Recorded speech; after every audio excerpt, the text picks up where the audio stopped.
Hello दोस्तों, आज की इस वीडियो में हम नेक्स्ट 4 इंपॉर्टेंट पॉइंट्स के बारे में जानेंगे जो हमें सिखाते हैं कि how to win friends and influence people.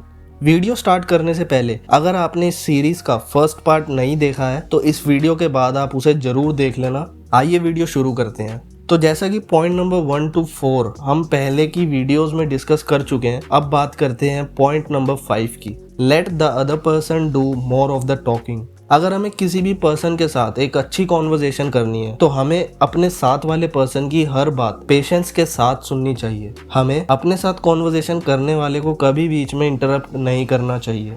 हो सकता है कि वो पर्सन अपने ओपिनियन को लेकर हमारी नज़र में एकदम गलत हो सकता है कि हमें उसकी बात पर बहुत गुस्सा भी आ रहा हो, बट ऑथर कहते हैं कि किसी दूसरे की बात में उसे इंटरप्ट करना हमारे लिए काफ़ी बड़ा नुकसान हो सकता है। जब हम किसी की बात को बीच में ही इंटरप्ट कर देते हैं तो दूसरे पर्सन के मन में उस आइडिया को कंप्लीटली एक्सप्रेस करने की इच्छा उठती है। वो हमारी इम्पोर्टेंट से इम्पोर्टेंट बात का भी बस ख़त्म होने का वेट करता है, और जैसे ही हम अपना पॉइंट ख़त्म करते हैं वो एकदम से अपनी बात कंप्लीट करने लगता है। उसका ध्यान हमारी बात को ध्यान से समझने की बजाय बस हमारे चुप होने का वेट करने पर चला जाता है। सामने वाला पर्सन हमारी बात को समझने की बजाय सिर्फ सुनता है। तो ऑथर कहते हैं कि जब आप दूसरे की बात को पेशेंस से और ध्यान से सुनते समझते हैं, उसे उसके ओपिनियंस को एक्सप्रेस करने के लिए एनकरेज करते हैं, तो उन्हें इम्पोर्टेंट फील होता है। उन्हें लगता है कि उनकी बात हमारे लिए इम्पोर्टेंट है।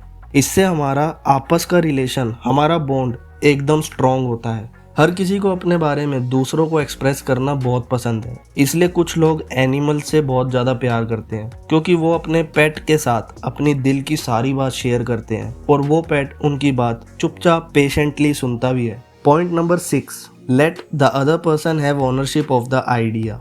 एक बहुत ही फेमस पेंटर होते हैं जिनका नेम मिस्टर विल्सन होता है। उनकी सक्सेस का एक्चुअल सीक्रेट क्या होता है कि वो अपने आर्ट को अपने क्लाइंट्स के ओपिनियन के अकॉर्डिंग बनवाते हैं, जिससे उनके सारे स्केचेस बनते ही सोल्ड आउट हो जाते हैं। बट एक टाइम था जब मिस्टर विल्सन को इस पॉइंट नंबर 6 के बारे में नहीं पता था। उनके स्केचेस को लोग देखते तो थे बट कोई भी उनके स्केचेस को खरीदता नहीं था। एक दिन मिस्टर विल्सन के पास एक पुराना और काफ़ी बड़ा क्लाइंट आया।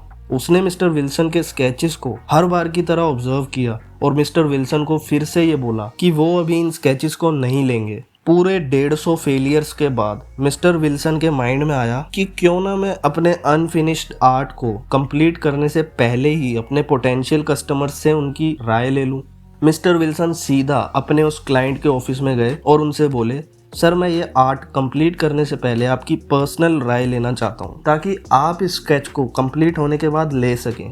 जब मिस्टर विल्सन ने अपने स्केच के आइडिया की ओनरशिप अपने क्लाइंट को दी तो उस क्लाइंट ने बड़े इंटरेस्ट से मिस्टर विल्सन को अपने आइडियाज डिस्कस किए। मिस्टर विल्सन ने वो स्केचेस बिल्कुल अपने क्लाइंट के आइडियाज के हिसाब से ही डिजाइन किए और तब से मिस्टर विल्सन अपनी फील्ड में एक फेमस आर्टिस्ट बन गए। मिस्टर विल्सन का कहना है कि जब से उन्होंने अपनी अप्रोच चेंज करी तभी से उनके काम में उन्हें सक्सेस मिलनी शुरू हो गई।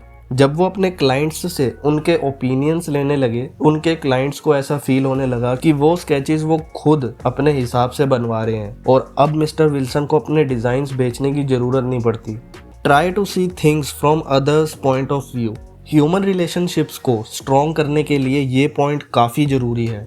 जब हम किसी दूसरे की जगह पर खुद को रखकर उस पर्सन के पॉइंट ऑफ व्यू को उसके नज़रिए से देखते हैं तब हमें उसके बिहेवियर का रीज़न एक्चुअल में समझ में आता है। हर पर्सन अपने थॉट्स में खुद को एक हीरो मानता है। हो सकता है कि वो पर्सन किसी बात को लेकर पूरी तरह गलत हो, बट ऑथर कहते हैं कि वो पर्सन अपने बारे में ऐसा नहीं सोचता। बजाय ये बताने के कि वो एकदम गलत है, हमें उसकी बात को उसके स्टैंड पॉइंट से समझना चाहिए। ये हम तब कर सकेंगे जब हम पूरी ईमानदारी से खुद को उस पर्सन की सिचुएशन पर रखकर देखेंगे। ऐसा करने से हम उससे अच्छे से कनेक्ट कर सकते हैं। और इसका एक और फायदा है जो हम जानते हैं इस वीडियो के नेक्स्ट पॉइंट में। Be sympathetic to the other person's ideas and desires. क्या आप एक ऐसा मैजिकल फ्रेज जानना चाहोगे जो हमारी ऑलमोस्ट सभी टाइप की आर्ग्यूमेंट्स को ख़त्म कर दे?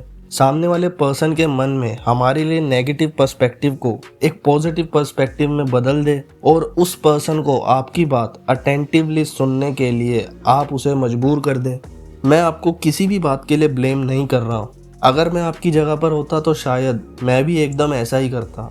ऑथर कहते हैं कि हर 4 में से 3 लोग हमेशा दूसरों से सिंपैथी एक्सपेक्ट करते हैं। अगर आप उन्हें ये चीज़ दे दोगे तो वो आपको दिल से प्यार करने लगेंगे। सिंपैथी का मतलब होता है कि दूसरों की प्रॉब्लम, उसकी सिचुएशन को उसके स्टैंड पॉइंट से समझकर उसे सहानुभूति देना। आइए इस पॉइंट को एक एग्जांपल के थ्रू समझते हैं, जिसमें 2 लोग रॉक और जॉन आपस में कुछ बात कर रहे हैं। रॉक: आज मेरा तुम्हारी वजह से काफी नुकसान हो गया है। जॉन: सर मैं आपकी बात से बिल्कुल सहमत हूँ। मैं समझ सकता हूँ कि मेरी एक गलती की वजह से आपको कितनी प्रॉब्लम हुई होगी। साथ ही साथ आपका नुकसान मेरी वजह से होते देख मैं सच में बहुत दुखी हूँ। I am sorry sir. Rock: कोई बात नहीं जॉन, अब तो जो होना था वो हो चुका है। तुम प्लीज आगे से ध्यान रखना कि ऐसी गलती आगे कभी फ्यूचर में ना हो। जॉन: ओके सर, मैं आपकी बात पर खरा उतरने की पूरी कोशिश करूंगा। जब जॉन ने रॉक की सिचुएशन पर अपोलोजाइज और सिंपथाइज किया, उसके पॉइंट ऑफ व्यू को समझा, तब रॉक ने भी जॉन के पॉइंट ऑफ व्यू को समझने की कोशिश की और उसे अपोलॉजी और सिंपथी दी।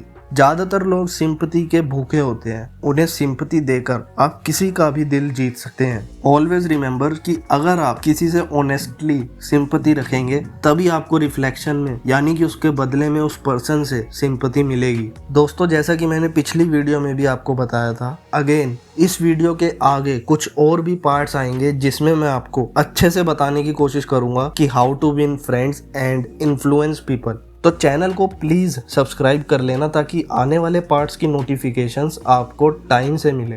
दोस्तों, अगर आपको ये वीडियो सच में अच्छी लगी हो तो प्लीज इसे लाइक करके मुझे जरूर बताएं। कमेंट में बताना कि आपको कौन सा पॉइंट सबसे अच्छा लगा। मैं आपके हर कमेंट को पढ़ता हूँ। And last, thank you so much for watching.